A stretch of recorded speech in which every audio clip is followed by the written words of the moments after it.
Let's welcome in our panel. Republican strategist Aaron Perini's back with us. So is Daily Caller reporter Christy Clark and TW Shannon, who's running for Senate in Oklahoma. That's why he's in a car. You got to travel the whole state. He's also the former Speaker of the Oklahoma House. TW, it's great to have you with us on this panel. I want to go to you first. And let's be honest, there are some crazy white people out there.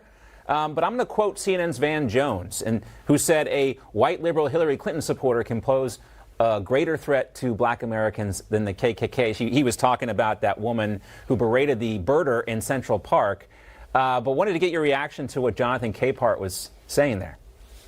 Yeah, well, first of all, let's be clear. No particular race has an entire market on crazy. But when you look at a policy standpoint, what the liberals are projecting and what the liberals are talking about, whether it's disarming Americans or, keeping our southern border open, or now even talking about the idea of defunding and abolishing the police, what we know is this. What's crazy is the effect this is going to have on particularly African-American communities and other minority communities where they're going to be less safe, less free, and less prosperous because of the Joe Biden liberal Marxist agenda. The reality is this: as long as we have talking heads on television who are trying to divide America, America will never be what she should be. We should be talking about how we pull together, how we keep people safe, how we protect our kids from a dangerous ideology, from shooters, and how we protect them from groomers who are attempting to indoctrinate them with all types of radical thoughtsmanship and radical ideology.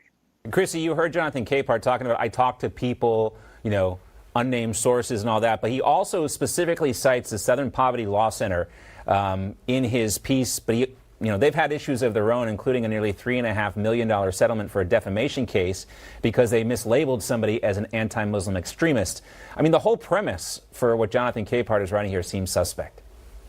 Oh, absolutely. And I mean, when you're talking about gun ownership, Jonathan Capehart doesn't seem to have actual data to back up his point besides Southern Poverty Law Center, which really says nothing. I'm looking at Pew Research data, and it shows that black people are not the smallest demographic to have gun ownership in the country. We're looking at 36% of white men, looking at 32% of black men, and 15% of Hispanic men that have, single carry arms in their households.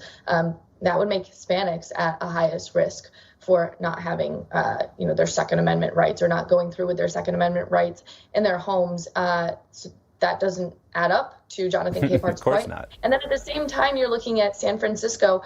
He's talking about the white crazy people and that they're problematic. Yeah, absolutely, because they're the only people that voted in favor of keeping Chesa Boudin in San Francisco. They're now recalled district attorney there. So if you're talking about people that are problematic, it's the white woke liberals in San Francisco that vote against black people that want to be safe in their cities. Yeah, the white woke liberals that don't live near any of these areas that push for defunding the police and cashless bail, they are the ones that we should be concerned about. Now, let's also talk about The View and host Joy Behar. She's getting some backlash for her response to Lindsey Granger, who I think is a great addition to The View. I don't watch the show, but we talk about Lindsey Granger. She told a story of a black Connecticut man who built his own AR-15 for the sake of defending his family after a home invasion in his neighborhood. And here's what Joy Behar had to say in response to that. Once black people get guns in this country, the gun laws will change. Trust me. Now, Aaron, was Joy Behar talking about herself when she was wearing blackface back in the day? Is that what she's concerned about? When she was wearing blackface, when Jimmy Kimmel wore blackface, this elitist crowd in the, Acela Corridor Hollywood elites who want to try and tell people what's going on when it's not the reality. And you look at The View specifically, when Joy Behar says these outrageous and racist remarks, you get stunned silence. And I have yet to see anyone who sits in that quote unquote conservative chair who says, that's out of line, Joy. That's not the reality. You don't know what you're talking about here, and you're acting like a fool.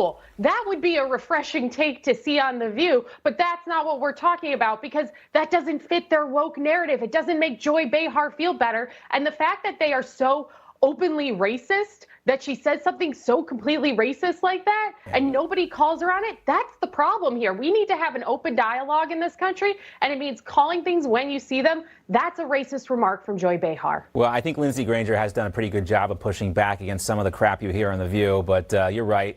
And most of the time, What's that? You don't want to see that. You too, Chrissy. You both need to be, and TW too. I like to see TW on The View as well. We're gonna have to cut it off there. I'd much rather them come to Oklahoma. Let's invite Joy Behar to H&H Gun Range, where I took my son when he turned 13 to shoot an AR. Let's do that. I'd much rather do it on our turf than hers. Yes, a cultural immersion program for Joy Behar in Middle America, flyover country, might do her some good. Aaron Perini, Chrissy Clark, and TW Shannon. Great to see everyone. Thanks for joining us, TW. Thanks, John. Thank you.